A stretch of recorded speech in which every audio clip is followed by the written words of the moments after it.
জন্য সর্বোচ্চ ইজ্জত এবং সম্মান হচ্ছে যে সে আল্লাহর বান্দা হবে।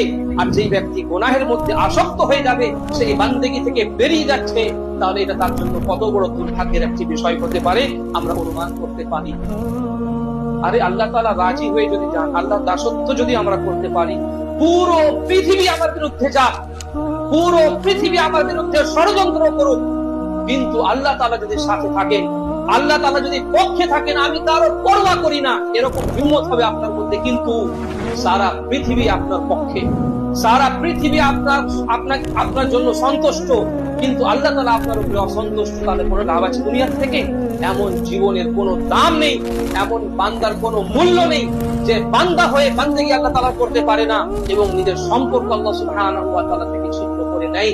এই জন্য আপনাকে বলা হলো যে সব থেকে বড় যা ক্ষতি তার জীবনের মধ্যে সাধন হতে চলেছে, সেটা হচ্ছে যে এই গুনাহের মধ্যে ডুবে গেলে, এই গুনাহের প্রতি আসক্ত হয়ে গেলে আমরা দিনচ্যুত হয়ে যাব। আর দিনচ্যুত হলে আমরা আল্লাহ সুবহানাহু ওয়া তাআলার রাস্তা থেকে অনেক দূরে সরে চলে যাব, আমাদের সম্পর্ক আল্লাহ সুবহানাহু ওয়া তাআলার সাথে অনেক বেশি দুর্বল হয়ে যাবে। আর আমরা জানি এই সম্পর্কে আল্লাহ তাআলা আমাদের সাবধান করেছেন, নুওয়াল্লিহি মা তাওয়াল্লা। বান্দা যদি সঠিক পথ থেকে বিচ্যুত হয়ে কোন অন্য রাস্তা অবলম্বন করে, সে যেদিকে যেতে চায় আল্লাহ তাআলা বলেছেন আমি সেদিকেই না, কিন্তু আমার কোনো ওর সাথে সম্পর্ক